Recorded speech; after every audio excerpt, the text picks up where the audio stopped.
TGIF, TGIF, everybody. It is July 12th, 2019, and I am here. You can tell I just woke up a little bit, but I'm here to give you guys my thoughts on three events that are going to be happening this week. Actually, this Saturday, tomorrow, as a matter of fact. And that is, well, this weekend mostly, but two tomorrow and one on Sunday. Those, of course, being for tomorrow, Evolve's 10th anniversary and AEW's Fight for the Fallen. And then on Sunday, we have Extreme Rules. So it's going to be really interesting as a wrestling fan to,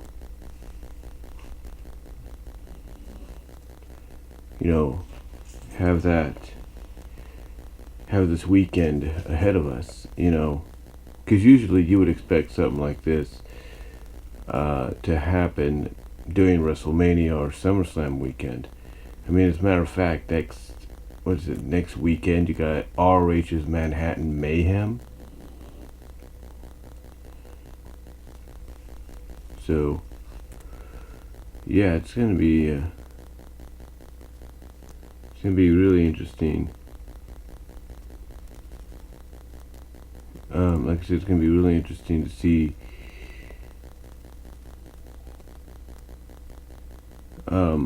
how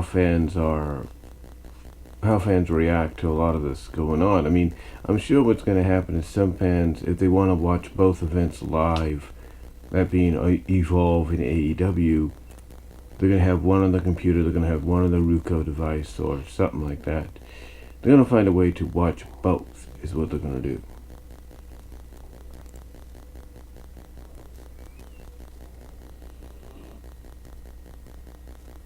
So, with that said,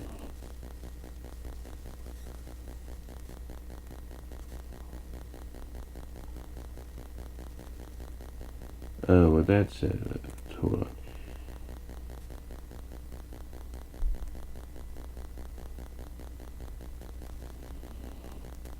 Here we go. Let's talk about let's talk about these cards and some of the matches that have been announced for this event. Now, Evolve's 10th anniversary is being heavily promoted by WWE. A lot of people are wondering why, and I think Wrestling News Observer came out and said that, well, mainly it has to do with AEW. So, because AEW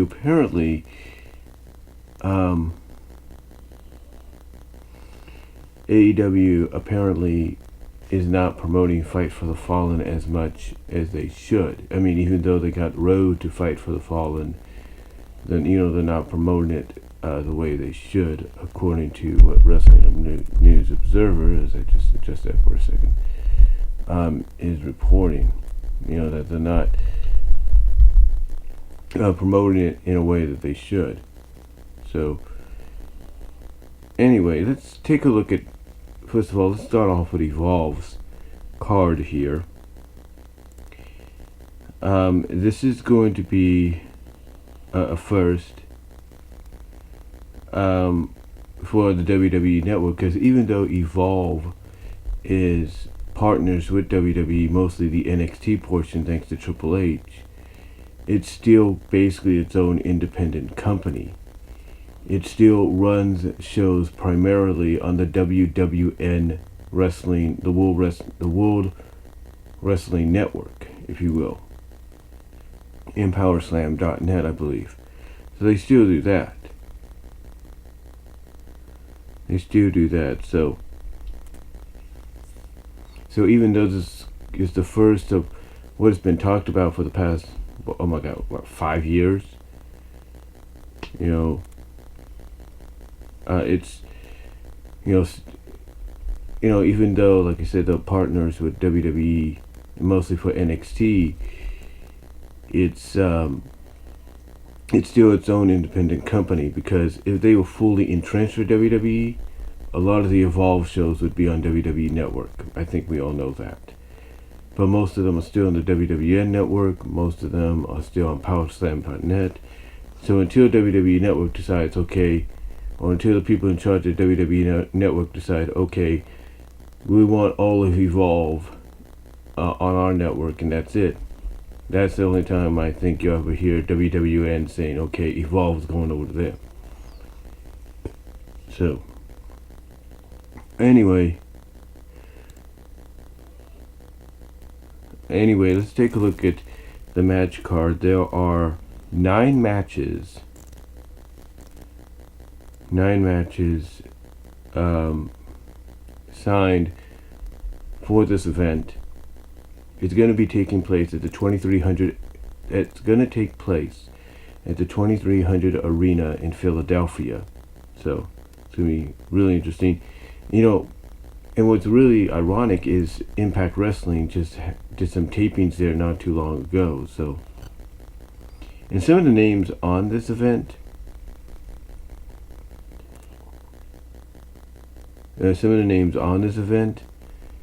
is quite interesting in its own right, because not that long ago they were wrestling in Impact. So, anyway, let's take a look at the matches. Let's go down. Let's start from the bottom, because there's 9 matches listed. We have Brandi Lauren versus Shotzi Blackheart. Blackheart, basically, if the name sounds familiar to you, recently competed in Impact. They made a big deal about her, a little bit, or a tiny bit of a big deal. And so I guess now she's part of Evolve, and she's part of their roster. My thought process on this with Brandi Lauren and Blackheart, with Brandi Lauren and Shotzi Blackheart, is to get them noticed by WWE, because we don't hear about Evolve promoting a women's championship as much as they probably should. So to me, this is a way for Evolve to kind of let WWE have an idea of what other women wrestlers they can bring in. And Brandi Lauren, now Blackheart I know a little bit about, because she used to compete in WSU, Women's Superstars Uncensored, who were associated with Combat Zone Wrestling. Brandi Lauren, according to this, is an American model and professional wrestler. Currently signed with WWN Live. She worked for Impact and various other promotions, including Shine.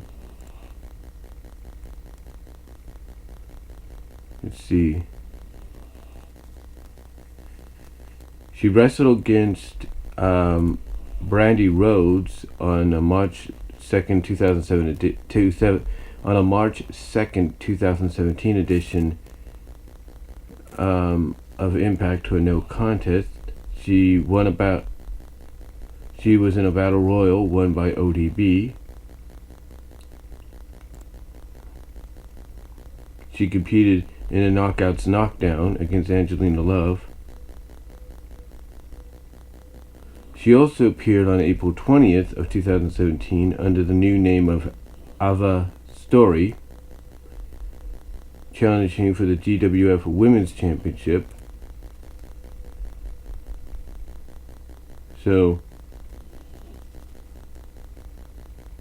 And she recently competed for NXT in 2018 when she lost to Lacey Evans. And she's basically and she is a former ladies champion, or former women's champion. She's a former FTPW ladies champion. FTPW is short for Full Throttle Pro Wrestling. So I guess that's better than nothing. But I don't know much about them. I only know about Blackheart. But since Lauren apparently, to me, has worked with NXT before, I don't know how to pick it. I think, honestly, if they want to, I can see them because, she has that American model background. I can see them going with Lauren, saying, hey, look, we're interested in Lauren. Can you get her to go over? I could see that. But I could also see Blackheart going over because, she might be that alternative they would like. So it's kind of a pick 'em. So unless you follow Evolve and WWN Live, yeah, it's going to be kind of a pick 'em, if you know what I mean. All right, the next match we have is Eddie Kingston. You might remember him as King of the OGs in Impact Wrestling as recently as last year, and Joe Gracie, who are the Evolve Tag Team Champions. They would take on AR Fox. That's Dante Fox from Lucha Underground, and Leon Ruff with their group, with Aaliyah and the Skrull. That's SKULK in their corner. And Eddie Kingston, he leads this group called the Unwanted, and it's for the Evolve Tag Team Championships. Now, here's what's interesting. Again, Eddie Kingston, like Blackheart's, one of those names that just recently, not that long ago, was in Impact Wrestling, and all of a sudden now he's in Evolve in association with WWE, which tells me WWE is interested in Eddie Kingston. They are, especially if they're going back towards that 18 to 36 demographic. Darn well they would love to have someone like Kingston on the roster, whether it's NXT or the main roster, because that guy, basically, Kingston, he defines what the 18 to 36-year-old demographic likes to see in a rebel, kind of like gangster-like character. AR Fox apparently is somebody else that WWE's had on the radar. So WWE's kind of in a foothold here. It's like, who do they want? Who do they want to become the tag team champs? Or walk out with the tag team champs? I mean, they may not have too much say, but since, they're kind of helping to stream the show, kind of broadcast it to the world, they got to have some say in it. So I would assume, I guess it's just in the thing there, but I would assume that they would want maybe the babyface team to go over. Just adjusting the camera here a little bit. But you'd think they'd want the babyface team to go over, and that's AR Fox and Leon Ruff. But I think to me, the team that goes over here, the team that wins here, tells me that the team that doesn't win, that's going to be the first person or one of the first people that they sign to an NXT contract. So I look at it this way: if the Unwanted of Garcia and Kingston does not win, then I can see Kingston being the one that goes to NXT, maybe the main roster, because he has that it factor when it comes to 18 to 36-year-old demographic. If AR Fox and his team doesn't win, then I can see AR Fox going to NXT after this. I could see that. I think that's what that's what this is going to lead towards. Is one of them, it may be the whole group, who knows, heading to WWE, part of NXT, maybe even the main roster, but mostly NXT. So it's kind of a toss-up, if you will.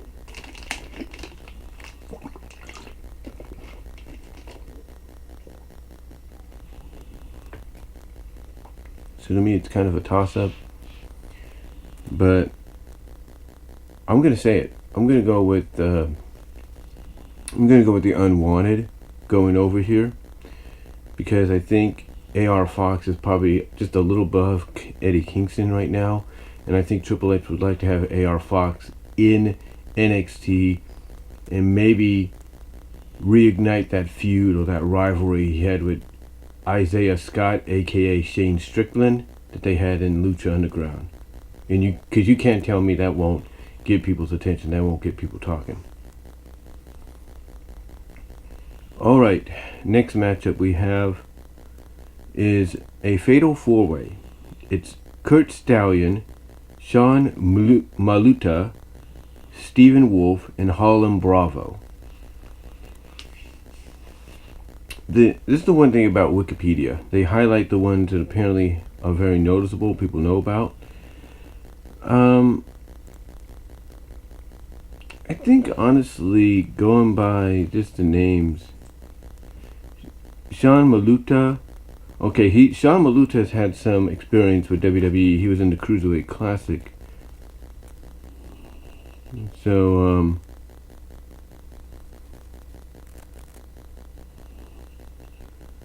he's got that going for him.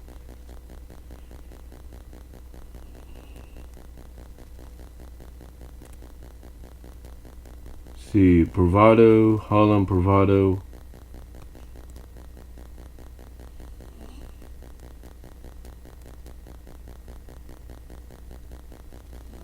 See, I think they were in Impact Wrestling. Yeah, they were. Yeah, they appeared in Total Nonstop Deletion, the Bravado Brothers. So Harlem Bravado might seem familiar to you guys. So he's got some noticeableness.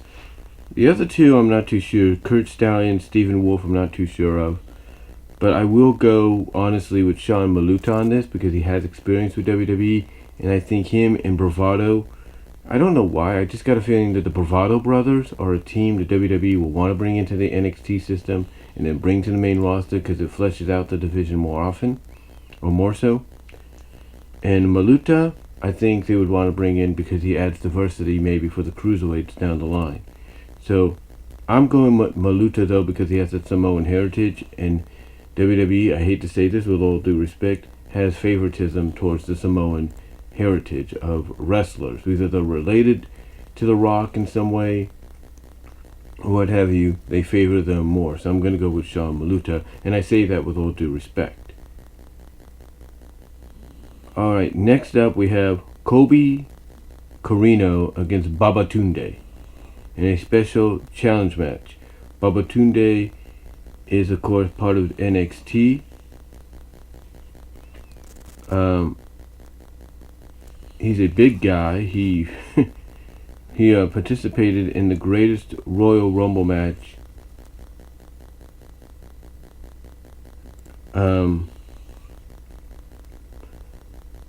he participated in the greatest Royal Rumble match. He's quick for a guy.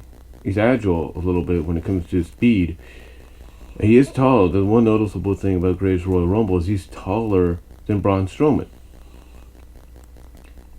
So, where'd it go? So, he's going up against Kobe Corino in a special challenge match. I'm expecting Babatunde to win. To me, this right here is just a showcase for Babatunde so he can finally debut on the main NXT show, and then eventually to the main roster, because you know they want to set him up as the next big guy. And that's the one thing that Vince McMahon, and here's the one thing I think when people see this, they're like, wait a minute, why is Babatunde on here?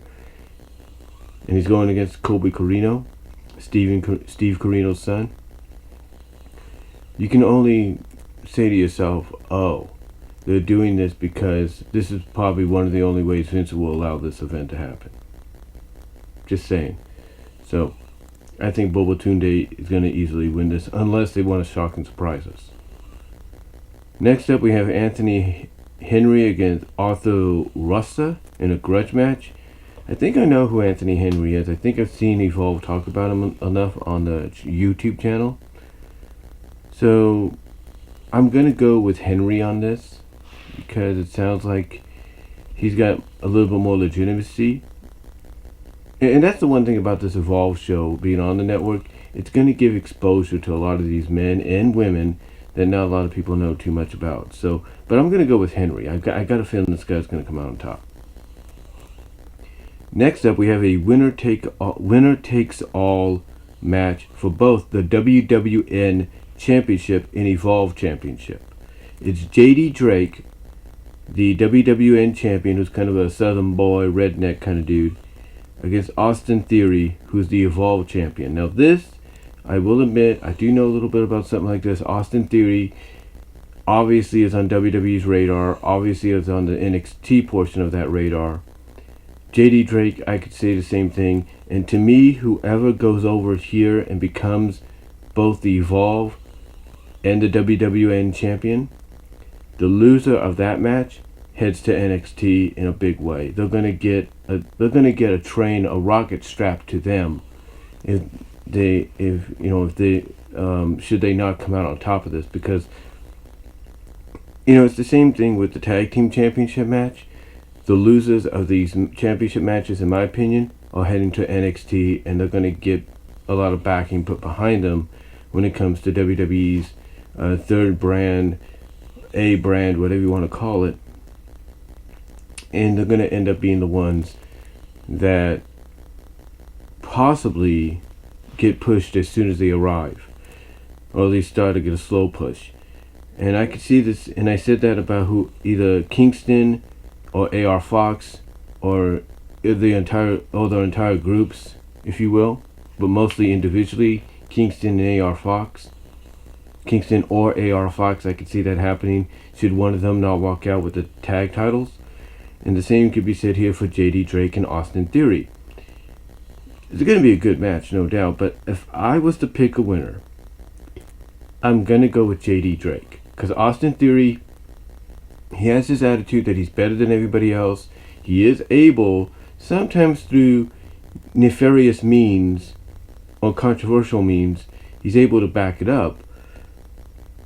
But he's the kind of guy, but obviously what's going on is he's being set up to lose the championship, to get his comeuppance. And I could see JD Drake being that kind of guy that is the one that would upset him. And I could see Austin Theory losing this, but his reward is he'll be a top star in NXT because he's got that look, he's got that it factor.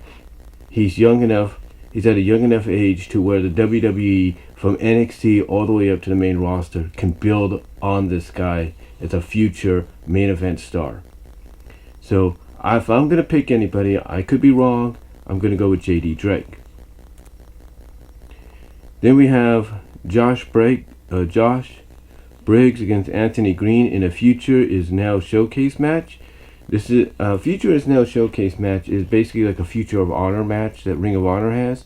Basically show talent that doesn't really get a chance to shine and probably new to the business.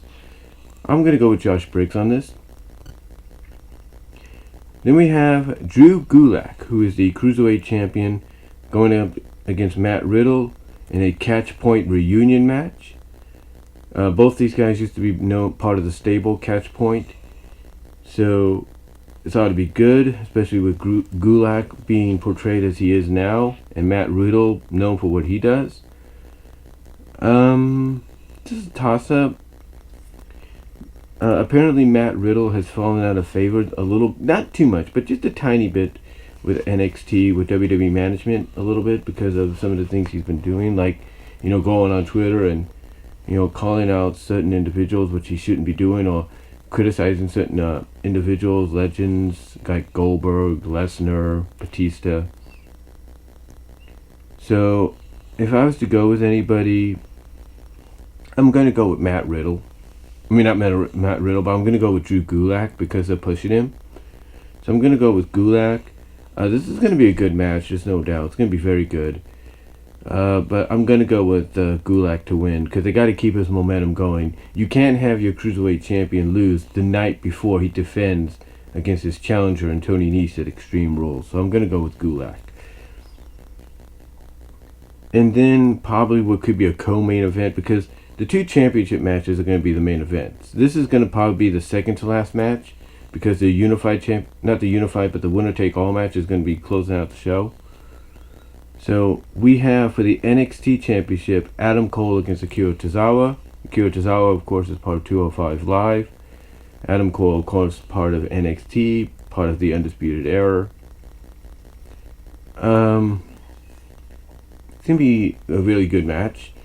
I think Adam Cole is going to walk out with the championship unless they want to try to surprise us. Try to say you never know what's going to happen. But I'm going to go with Adam Cole, which is what's going to be a very good match between the two at the Evolve 131, the 10th anniversary.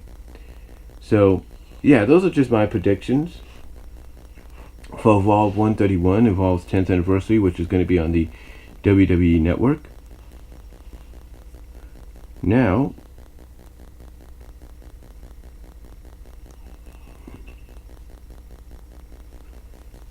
we're going to look at Fight for the Fallen. Let me pull it up here.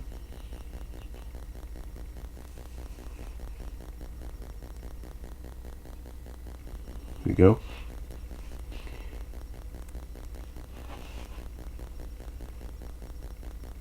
Now, we've got about 8 matches here, probably another one to be added.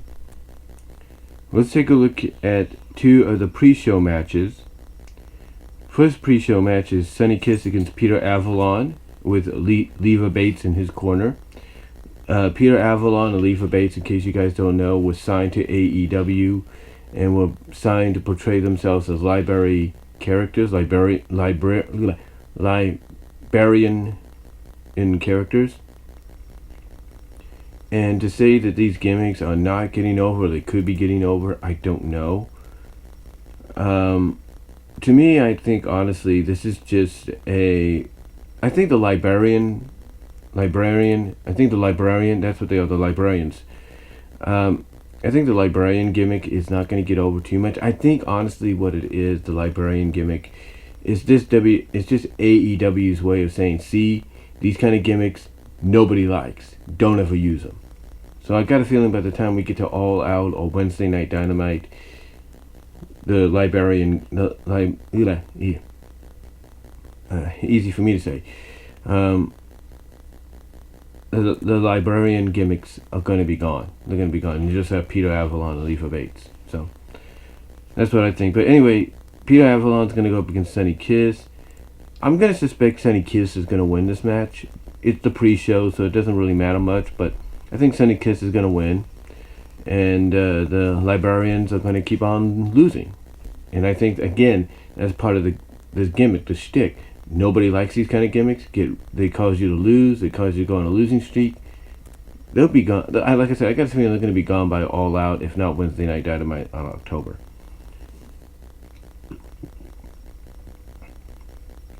Excuse me. The next match we have is a 6-man tag team match. This is also on the pre-show. It's going to be Jimmy Havoc, Darby Allin, and Joey Janela against MJF, that's Maxwell J. Freeman, Sammy Guevara, and Shawn Spears.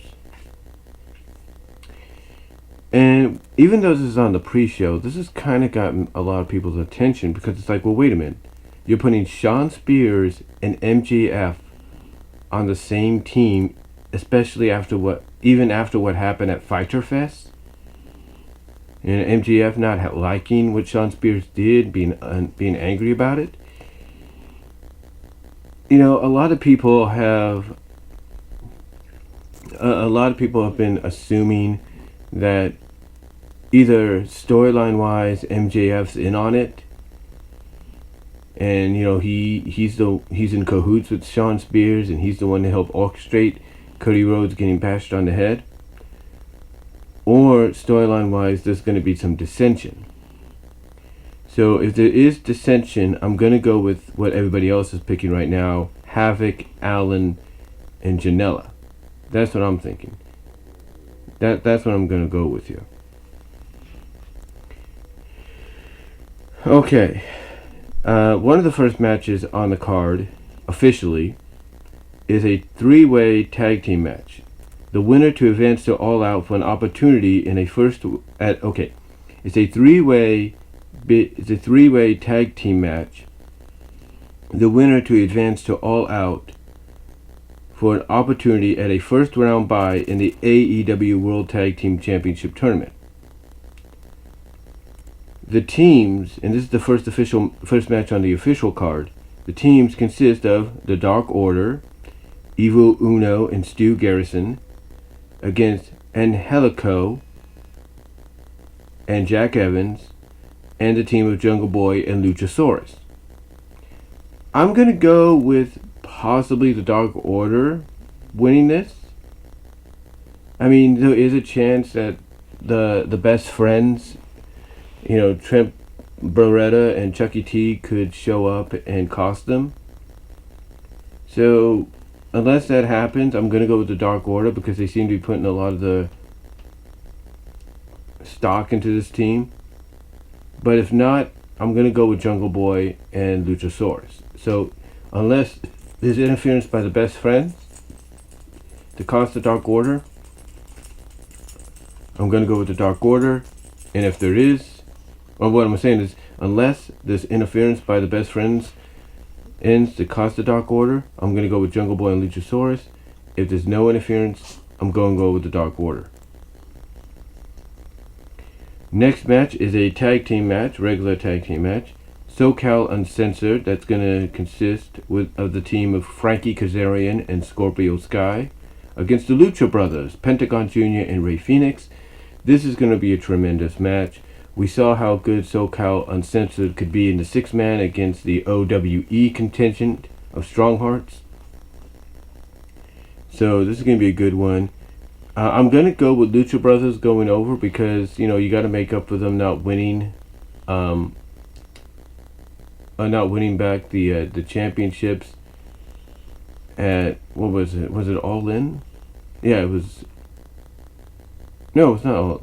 Yeah, it was All In. You got to make up for them jobbing twice in a row to the Young Bucks at Double or Nothing, not All In, but Double or Nothing, as well as jobbing to the Elite, the Bucks and Omega, at Fyter Fest. So I'm going to go with the Lucha Brothers here to advance, and it helps strengthen the Lucha Brothers going into the tag team tournament.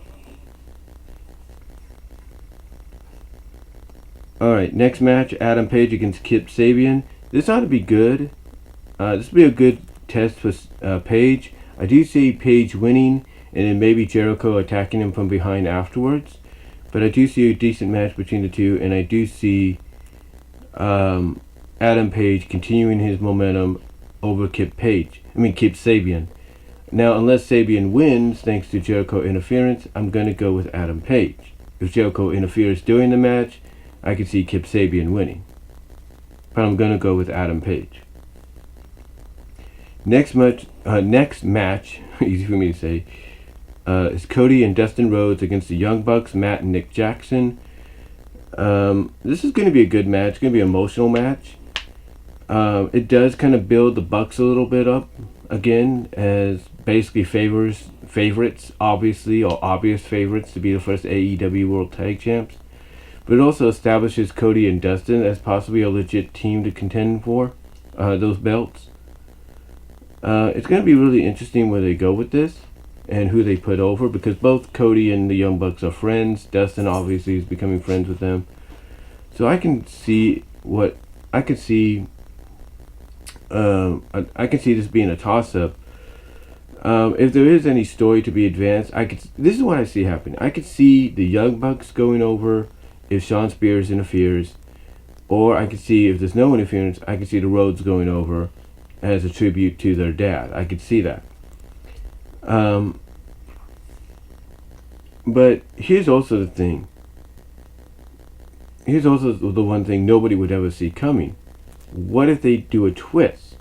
What if they have Dustin abandon, Cody, or be in cahoots with Shawn Spears in the whole situation? I'm just saying. They could do that. I'm not saying they would, but they could end up doing that. That's something to look out for. But it's a toss-up.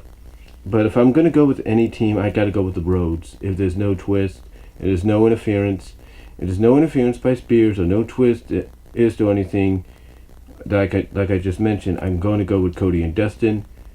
If there is a twist, if there is interference, I'm going to go with the Bucks. Next up, we have Kenny Omega versus Shima. That's C-I-M-A, Shima. This is going to be good. Shima has proven to be a great talent a great acquisition and partner for AEW through OWE. I can see him and Omega putting on a great show here. I definitely see Omega winning. I see that. I see Omega winning this, as crazy as that sounds. But, just like I've said with some of the other matches here, I can also see him losing thanks to Jon Moxley interfering. So, if there's no interference, it's a clean match, Omega goes over. If it's not a clean match and there's interference by Moxley, I see Shima going over.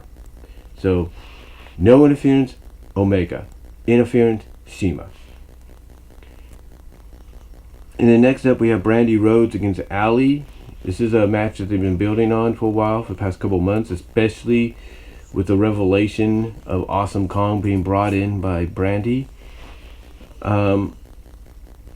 I could see this being a decent women's match. I mean, Brandy's not as experienced as Ali, who, by the way, before she went to Impact and became Ali, was actually known to the independent wrestling world as Cherry Bomb, and has proven to be a great wrestler, from what people have said. So, this will be okay. I think this will be an all right women's match. This is the way I could see this going one of two ways. I could see Brandy using her power, which they could play into story, and that could maybe start something up where, you know, everybody's suspicious about the Elite and what their true intentions with the company are and everything, and bringing them all in to be part of it. I could see Brandy try to use her power to bring in Awesome Kong and have Kong do the dirty work for her. I could see her do that. She could do the same by bringing out Nia Rose. I could see that. Or I could see her succeeding. Or I could see her actually showing that she can get in the ring and compete, because she is one of those people that even on the independent circuit has improved, is slowly but surely improved as an in-ring competitor. She knows how to take bumps. She's willing to put her body on the line if she has to in certain scenarios. So it's going to be really interesting how they play around with this. But I'm going to go obviously with Ali. I wouldn't say Ali right off the bat. It's kind of a toss-up. But if there's no tricks whatsoever, I'm going to go with Ali. If there are some tricks, I'm going to go with Brandy. So if there's no shenanigans, Ali. Shenanigans, Brandy. So yeah, that's basically it for my oh, and by the way, what did that say? Hold on. By the way, the news was broken at what did it say here?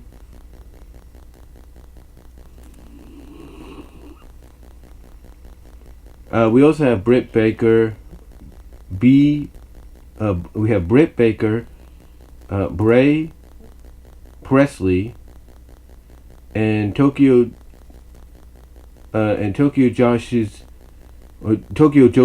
Pro Wrestling Shuko Nakajima. We've had the announcement that they'll also be competing on the card. I'm guessing Presley is going to face Baker because, you know, they have no opponents, so why not put them against each other?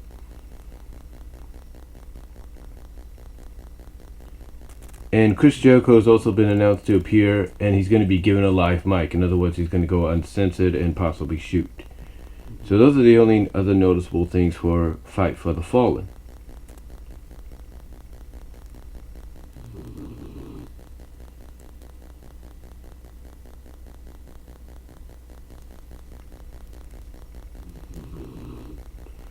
Alright, last but not least, we have WWE Extreme Rules, which happens on Sunday. We've got 10 matches, maybe one more added, we don't know. So we got 10 matches here. The first match that we have is going to be the Revival against the Usos for the Raw Tag Team Championships. The Revival is kind of up in the air right now. We're not sure whether or not they've re-signed for multi-years with WWE. The Usos, we know, are staying with WWE. And we know that anytime these two have had a regular tag team match against each other, especially if given the opportunity to let loose on a stage like, let's say, Extreme Rules, they put on pretty good matches. It's kind of a toss-up here with the Revival and the Usos, but I'll look at it this way: if the Revivals are not gonna, if the Revival is not staying, I'm going with the Usos. If the Revival is staying, I'm going with them. So it's a toss-up. It's a toss-up, and it's more like a we'll see what happens kind of deal. Next up, we have Braun Strowman against Bobby Lashley in a last man standing match. Braun, of course, wasn't at the show this past Monday because he was healing up from some minor injuries he has. But he's going to be apparently scheduled to show up, be all right for the match against Lashley at Extreme Rules. This is going to be a good powerhouse, a big hoss fight, if you will. And I'm going to go with both men being knocked out. I just got that feeling. I'm not going to say it's going to be a repeat of last Monday, not this past Monday, but a week ago. I'm not going to say it's going to be that. As I adjust the camera here for a second, hold on. Like I said, I'm not going to say it's going to be that. I'm just trying to adjust it here. There we go.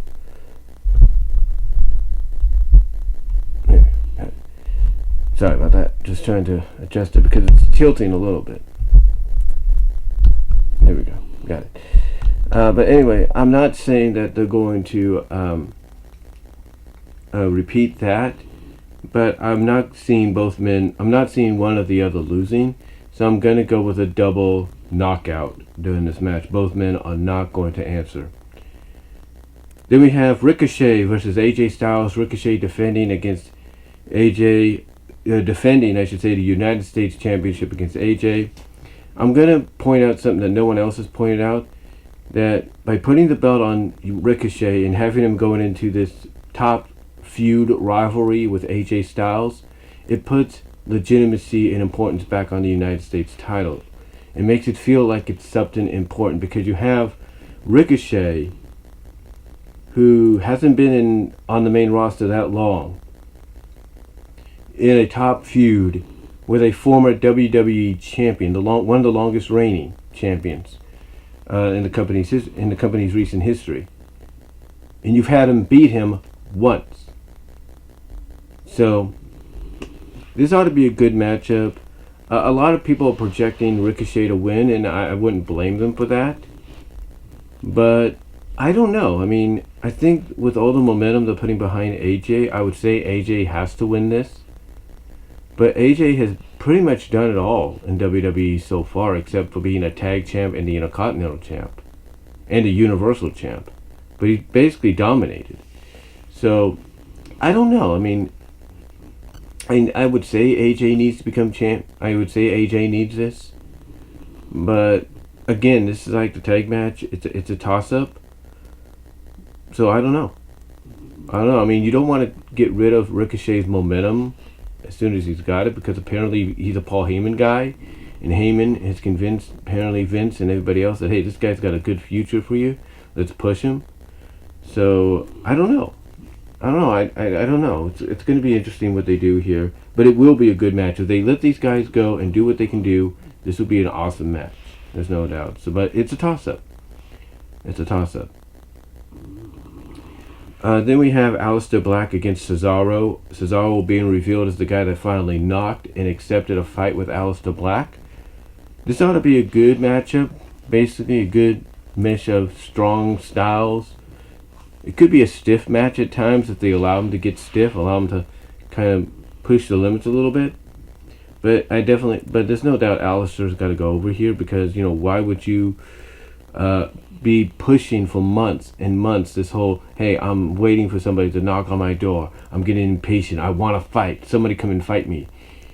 So, Cesaro's the one that answered. He is a good choice. He is a good choice to be the first opponent. And I would say Aleister Black and him are going to put on a good show, a good match. And I'm predicting Aleister Black to win.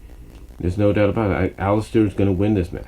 I mean, he's going to be on SmackDown mostly, so might as well have him win this. You know, because Cesaro's a Raw guy, right? Cesaro's a Raw guy, so have Aleister Black win this. I mean, like I say, you've been pushing for months.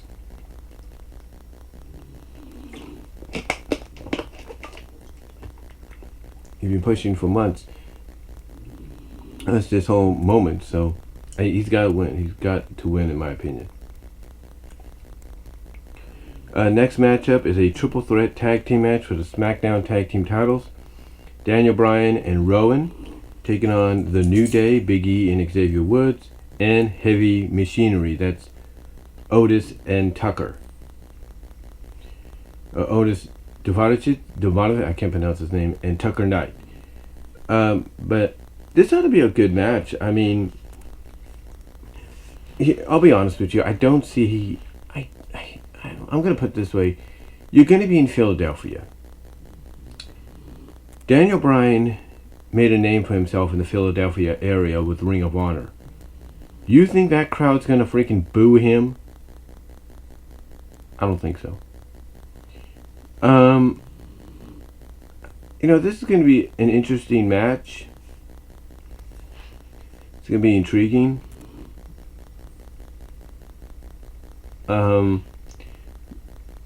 But I'm going to go with Bryan and Rowan to win, to retain.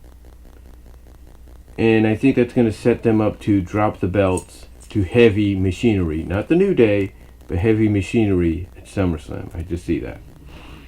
Then in a match that could or could not be on the pre-show, we have Drew Gulak versus Tony Nese for the Cruiserweight title. This ought to be a good matchup. Remember, in case you guys don't know, Drew Gulak beat Tony Nese and Akira Tozawa last month in a pre-show match at Stomping Grounds to win the belt.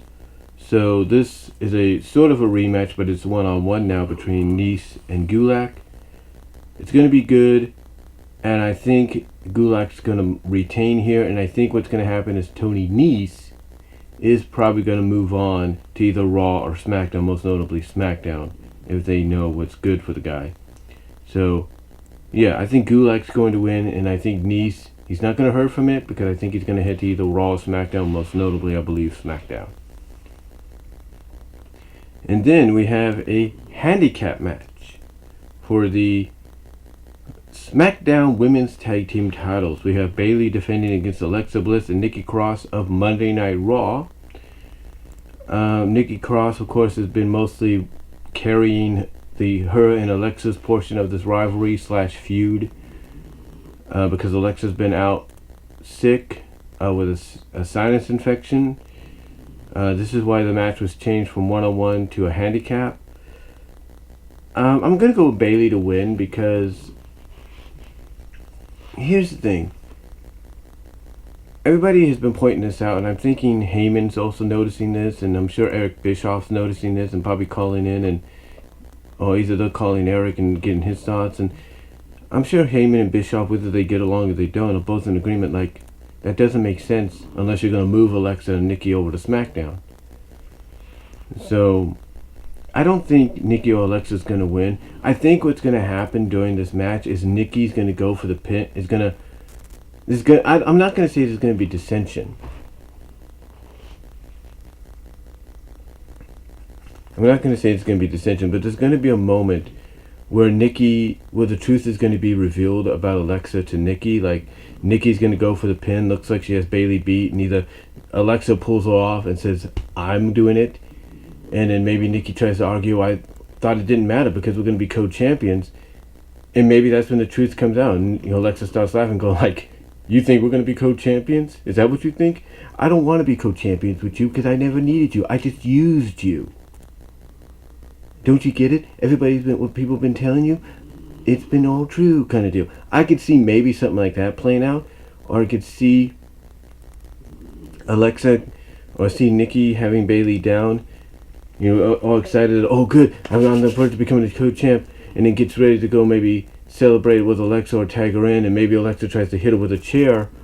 And that being Nikki. And Nikki turns around as soon as Alexa tries to hit her. And then she turns around, grabs the chair, and goes like, "What are you doing?"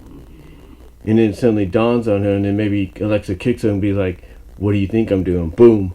But that opens the door for Bayley to capture or catch Alexa into the Bayley to belly.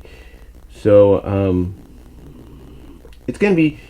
I'm gonna say that Bayley's got to go over here because again, what sense does it make unless you're gonna move Nikki or Alexa or both to SmackDown? So I'm gonna go with Bayley to win because apparently to me what they're gonna do is they're gonna set up Bayley against Charlotte at SummerSlam. I hate to say that, but that's what we're getting. We're either gonna get Charlotte and Bayley or Sasha and Bayley. They gotta build to that one of those kind of two matchups at SummerSlam. So there you go. So there you go. Bayley I think is gonna win.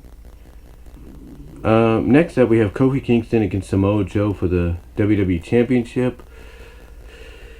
This one's a toss-up because, Kofi's hurt. It's a bit of a back injury, not too bad. It's kind of minor. Seth has been working with a back injury. It's kind of minor as well. I don't know how they're going to book this. I mean, if they want to preserve Kofi and maybe give him a second chance of being the champion down the line, then I can definitely see Samoa Joe winning this. I can see Samoa Joe becoming champion, just to protect Kofi. Put him in. This is what they need to do. They need to put Kofi into get Joe. If they're gonna put Joe over, have him put Kofi into Kakita Clutch, and Kofi he doesn't tap, he just passes out. Because a pass out makes you look strong in defeat because you're not going, I quit. A pass out is basically like he didn't make you tap, he made you go to sleep, he made you pass out. Yeah, he won and took your championship, but you're still looking strong in the end. So that would set up a match or a rematch at SummerSlam between the two for Kofi to get the belt back.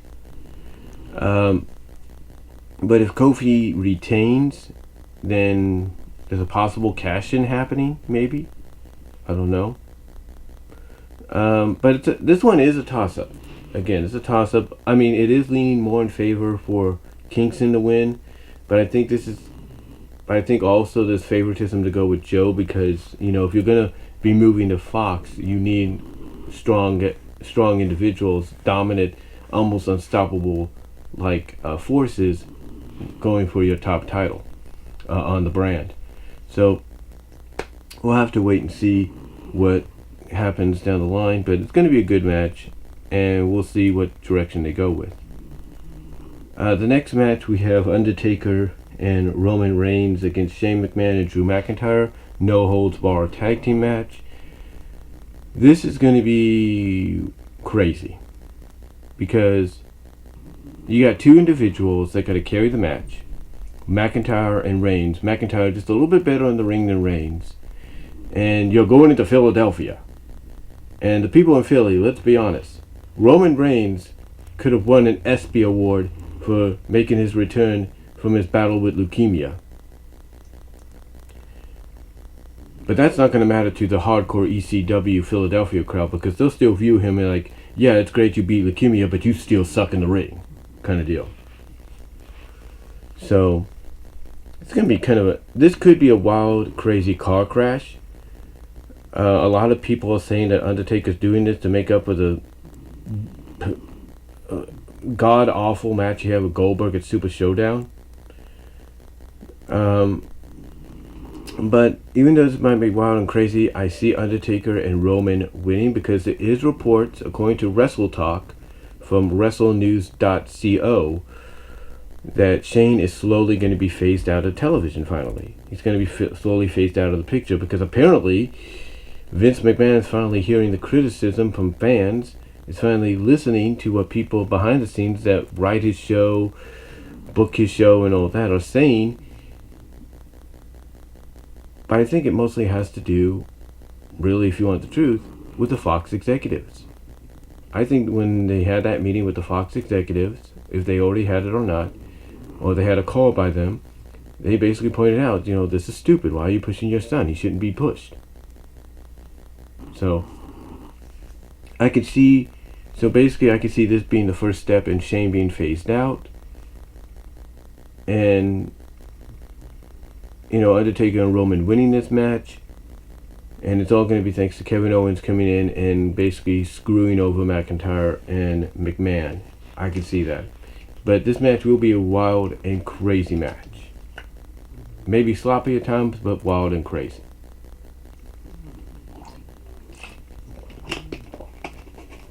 Alright. Final match is Seth Rollins and Becky Lynch taking on Lacey Evans and Baron Corbin. Winner take all match. Basically, the rules of this: winner take all Extreme Rules. Under Extreme Rules, the way this match is booked is, yes, it's under Extreme Rules, so anything goes. But the way it's booked is, if Lacey Evans pins Becky Lynch,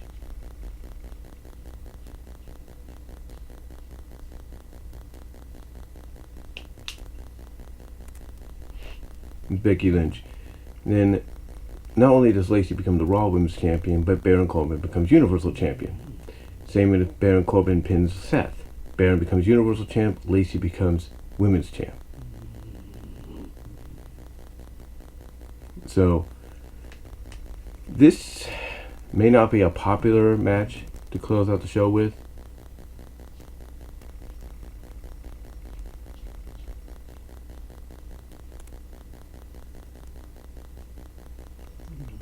He said this may not be a popular match to close out the show with, but will be the second to last match on the show, but it'll be interesting. I don't see Lacey and Baron winning. If they do, I don't see the reigns lasting long. I see them maybe losing the belts back to Seth and Becky the night after or the week later, but I don't see the reigns lasting long at all.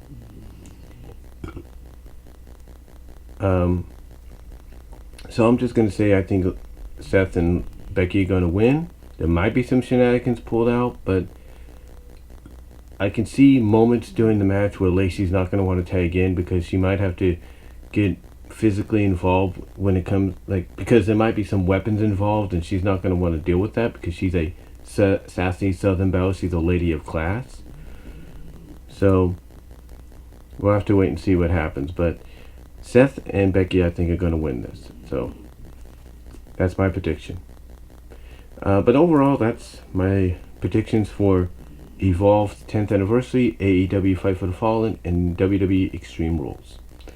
Let me know what you all think down below. Comment if you like. And I'm out.